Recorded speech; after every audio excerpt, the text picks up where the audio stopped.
Roger, when I was a teenager back in the 1970s, I remember a song that came out talking about the age of Aquarius. Mm-hmm.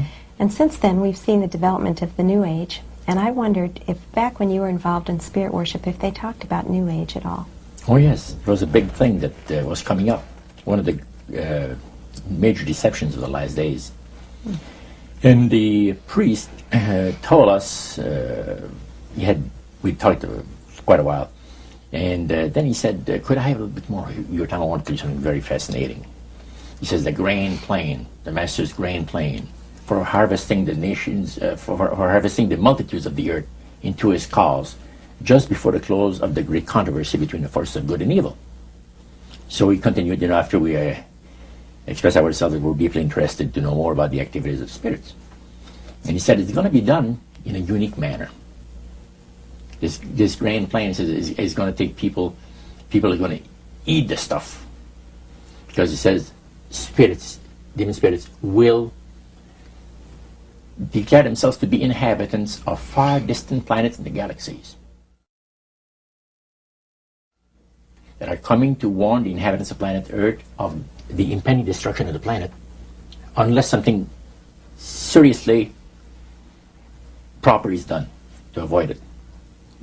And he went on saying that they will claim to have out-of-body experiences. Are you familiar with out-of-body experiences? I've read about that. In other words, soul projection.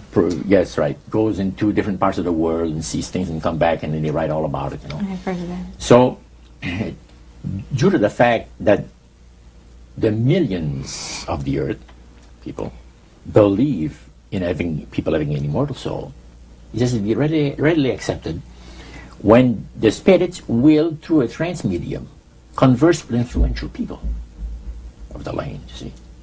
Now, what is a trance medium? It's a channeler today. What is known today as a channeler? Channeler, yeah.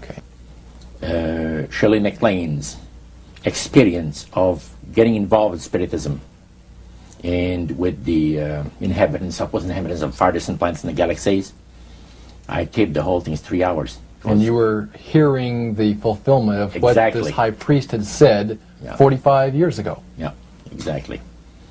So he went on explaining about the fact that the spirits will show themselves willing to give valuable guidance that will not only help people avoid the destruction of the planet, but it would cause it to enter into a higher state of existence.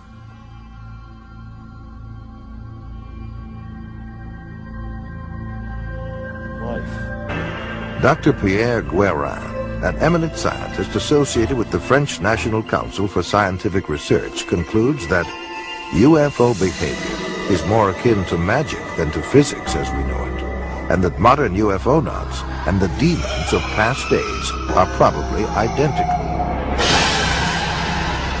The word demon in Greek comes from the root meaning knowledge or intelligence, implying that demons have access to knowledge and information denied to ordinary mortals. After what happened to me, the communion experiences, I decided that might be a good idea to accept the idea of the devil just in case that's what I saw. If you look closely at the life of the world, you see the workings of evil in the world. There seems to be a sort of machinery behind it that is far beyond just the accident of human life. In the modern world, we see reports of believers being told to gather, awaiting a sign from the Queen of Heaven, Mary. And when they gather, silver discs appear. The most famous of these incidents, according to ufologists, is Fatima. In October 1917, 60,000 people gathered to receive a sign, and 3 silver discs appeared. As a result of this, the people felt sudden intense heat, drying of clothing and of the soil, physiological effects, or miraculous cures. Could the same fallen angels who presented themselves as gods to our ancestors be reinventing themselves for the modern world as modern-day gods or as aliens who have come to rescue us from ourselves? The Mayan calendar starts at 3114 BC and ends at 2012 AD. In 755 AD, Mayan priests prophesied that the total eclipse of the sun of July 11th, 1991 would herald two events: cosmic awareness and earth changes. On that day, shortly after 1 p.m., a silver disk hung motionless below the total solar eclipse. By appearing during this eclipse, the UFOs have identified themselves to many as the Mayan gods.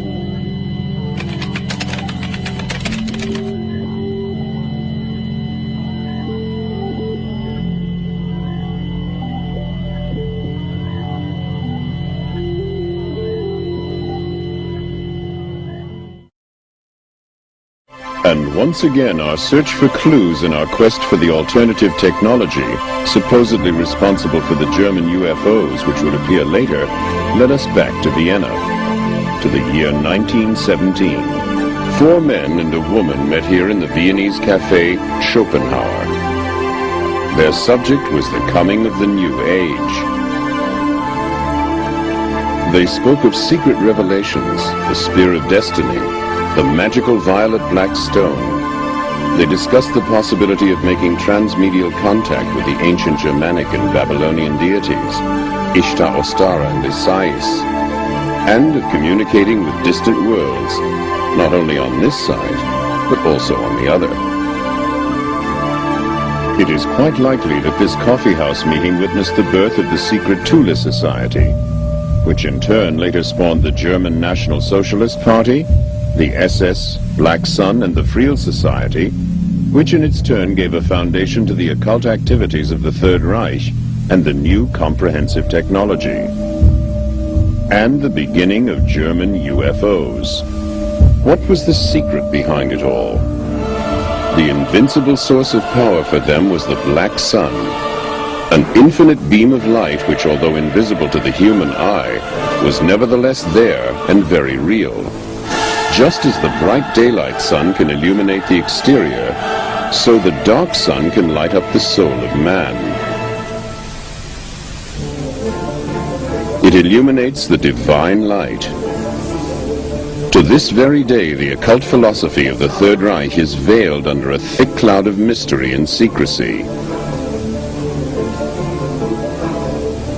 Its leaders were drawn from the ranks of the Thule Society and the SS. In many ways, their ideas differed significantly from the accepted National Socialist Party line. Their emblem was the Black Sun. A secret philosophy thousands of years old provided the foundation on which the occult practitioners of the Third Reich would later build. The Black Sun symbol can be found in many Babylonian and Assyrian places of worship. Even the Phoenicians and the Carthaginians knew of the symbol and the beliefs that it represented. The Babylonian and Assyrian civilizations often depicted the Black Sun, the Godhead's inner light, in the form of a cross. Assyrian kings wore an insignia which in no way differed from the one more commonly known as the German Knight's Cross. We have no way of knowing just what exactly was going on in the minds of the occultists of the Third Reich, and to what mysterious ends their ideas would lead them. Perhaps they believed in the ancient prophecy of the New Babylon, which would rise again in some unspecified centrally located country when the third Sargon would return. The secret knowledge and the prophecies which the Knights Templar had brought back with them from the Orient had been slumbering for centuries, waiting for the time of fulfillment to approach.